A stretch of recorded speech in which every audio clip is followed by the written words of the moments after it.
चाकणकरांना महिला प्रदेशाध्यक्ष पदावरून हटवा. चाकणकरांच्या राजीनाम्यासंदर्भात राष्ट्रवादीमध्ये एकमत झालेलं आहे.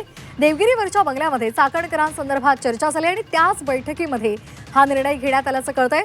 चाकणकरांमुळे पक्षाची प्रतिमा मलिन झाल्याची तक्रार सुद्धा आहे. त्यामुळे आता चाकणकरांचं महिला प्रदेशाध्यक्ष पद सुद्धा धोक्यात आलेलं आहे. त्यांना महिला प्रदेशाध्यक्ष पदावरून हटवा अशी मागणी करण्यात आलेली आहे आणि त्यांच्या राजीनाम्यासंदर्भात राष्ट्रवादीमध्ये एकमत झालेलं आहे. तर चाकणकरांमुळे पक्षाची प्रतिमा मलिन झालेली आहे. अशोक खरात प्रकरणामध्ये अनेक वेगवेगळ्या गोष्टी समोर आलेल्या आहेत, त्याचे कारनामे समोर आलेले आहेत आणि चाकणकरांचे फोटो सुद्धा त्यांच्यासोबतचे समोर आल्यामुळे पक्षाची प्रतिमा मलिन झाल्याची तक्रार समोर आली आहे. तर सीमा आढे आमच्या प्रतिनिधी आपल्यासोबत जोडल्या गेलेल्या आहेत. तर सीमा, आता महिला प्रदेशाध्यक्ष पद सुद्धा चाकणकरांचं जाणार हे आता निश्चित होत आहे का? अधिकचे अपडेट्स आहेत?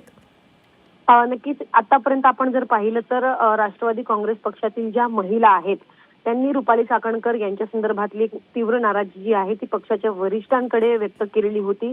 महिला प्रदेशाध्यक्ष पदाचा सुद्धा चाकणकर यांच्याकडनं राजीनामा घेतला पाहिजे अशी मागणी पक्षाकडनं केली जात होती. आणि आता जे पक्षातले महत्वाचे नेते आहेत, आमदार आहेत, त्यांनी मंगळवारी देवगिरी या बंगल्यावरती झालेल्या बैठकीमध्ये रुपाली चाकणकर यांच्या महिला प्रदेशाध्यक्षपदाचा सुद्धा राजीनामा घेण्यात यावा असा एक सूर आवळला. असा एक सूर, नाराजीचा सूर कुठेतरी पक्षाच्या वरिष्ठ नेत्यांकडे व्यक्त केला. आणि ज्या पद्धतीनं आयोगाच्या अध्यक्षपदाचा राजीनामा झाला त्याच पद्धतीनं या महिला प्रदेशाध्यक्ष पदाचा सुद्धा राजीनामा घेतला पाहिजे. कारण ज्या पद्धतीनं खरात यांच्यासोबत व्हिडिओ व्हायरल झाले, त्यांचे ज्या पद्धतीने निकट ज्यांचे संबंध अगदी जवळचे होते, त्यामुळे पक्षाची प्रतिमा कुठेतरी मलिन होतीये आणि हे प्रकरण वाढत जाईल. त्यामुळे कुठेतरी राजीनामा घेतल्यानंतर पक्षाच्या वतीनं जी आहे ती आपण आपली भूमिका जी आहे ती स्पष्टपणे लोकांसमोर मांडू. त्यामुळे लवकरात लवकर चाकणकर यांच्या संदर्भात वरिष्ठांनी भूमिका घेतली पाहिजे, वरिष्ठांनी निर्णय घेतला पाहिजे.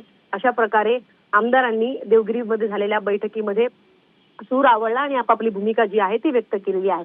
त्यामुळे उपमुख्यमंत्री सुनेत्रा पवार, सुनील तटकरे या संदर्भात काय नक्की निर्णय घेतात पुढील 2 ते 3 दिवसांमध्ये पाहणं महत्त्वाचं असणार आहे. अगदी, त्यामुळे काय निर्णय या संदर्भातला होतो हे पाहणं महत्त्वाचं आहे. धन्यवाद दिलेल्या सविस्तर माहितीसाठी.